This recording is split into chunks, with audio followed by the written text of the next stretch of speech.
Thank you, Madam Speaker. And I want to seize this opportunity to also join my colleagues in telling the President that we are glad that he has fulfilled his constitutional mandate by coming here to give us a breakdown of his government's programs. I have a few comments that I want to intervene. First of all, on the trade,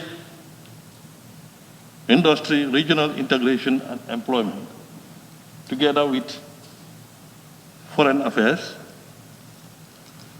Last year, during the trade season, I think every one of us here, or majority of us, were affected by this.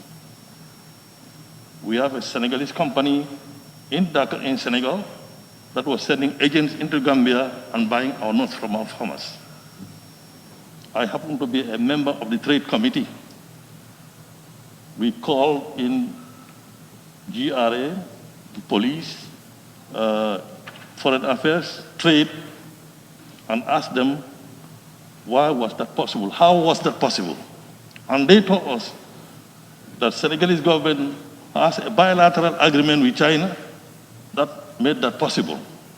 And at the time, we told them that they should work hand in glove to ensure that before the trade season this year, Gambia also, because they told us that they had started, Gambia had already started that type of negotiation with China, and we told them to ensure that before the beginning of this trade season, it is also that Gambia also signs that type of trade, so that those agents can come here,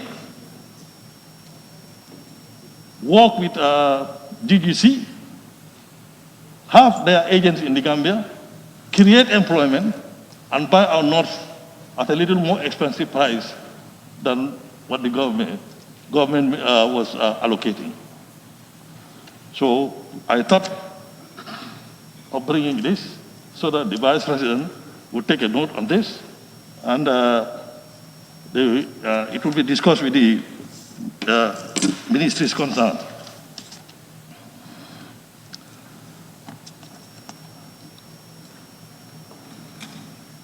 On page 29 of 70, number 9, he's talking of out-of-school youths. Madam Speaker, I stood here on several occasions and I said, CRR being the largest region in this country is still without a skill center. And I think you will all remember this. Over and over I have been saying this. And still, it is not. Madam Vice President, please look into this. This is going to reduce, it is going to increase youth empowerment, and it's going to reduce rural-urban drift. So it is very important. On the agriculture, page 31 of 70, honorable members, I think you will all agree with me that last year, during the budget session, we together were able to give extra 100 million to Ministry of Agriculture. We have prepared a report on this, of how it was spent. And we were about to present it at this session, but because of this softness, because of this COVID, we are not able to. But we are very, very grateful to the ministry and the president for mentioning it. And the credit goes to the entire House, not only to the committee.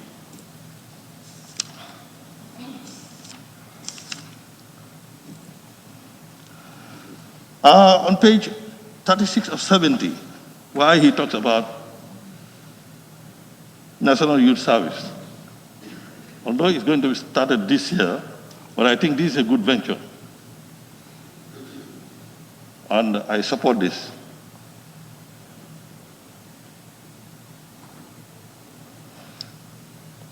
On the preceding page, 30 of 70, where he talks about the Shanghai Initiative. Again, I will repeat it again, that Shanghai Initiative, Madam Speaker, is very, very good, and it needs to be replicated in all regions in this country. What does it do? It creates employment for our youth. Because if you read this section, it tells you how many youths were trained from all over the country. But I was thinking probably if each region has its own, that will reduce tension on the one in North Bank. So I'm recommending, Madam Vice President, that Shanghai Initiative is very good. It's not only creating employment, but not only to the educated ones, but even the uneducated ones who are interested in farming. So if it is replicated in other regions, it helps the youth to have skills.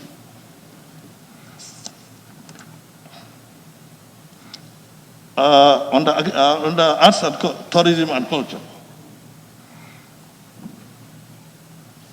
41 of 70. On the 2, it says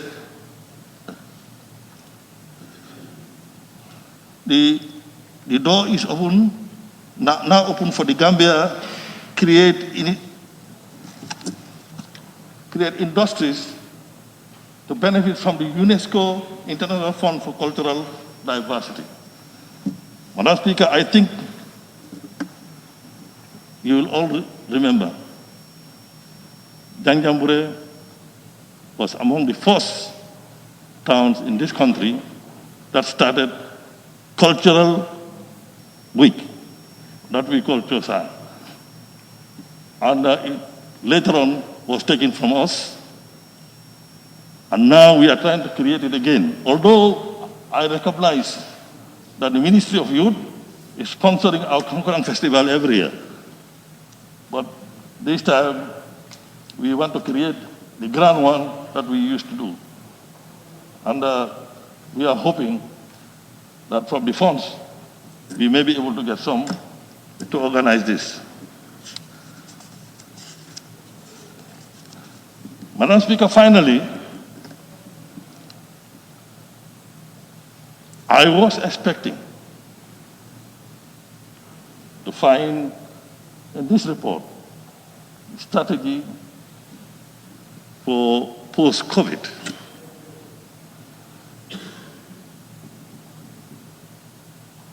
We order our goods from countries that are also affected like us. And I was thinking probably by now, the government would start strategizing, particularly with certain ministries that are that increases the GDP, or that contributes highly to the GDP, particularly tourism, agriculture, and health. But I haven't seen anything on the strategy for post-COVID. So I think it is very important, and it needs concentration, because hopefully by the first quarter of 2021, COVID would be a thing of the past.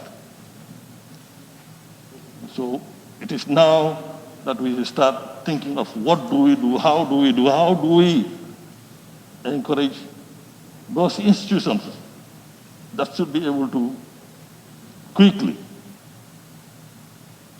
contribute to our GDP to bring it back to where it used to be. So on those few notes, Madam Speaker, I beg to take my seat. Thank you very much. Honorable Member for Woolly West.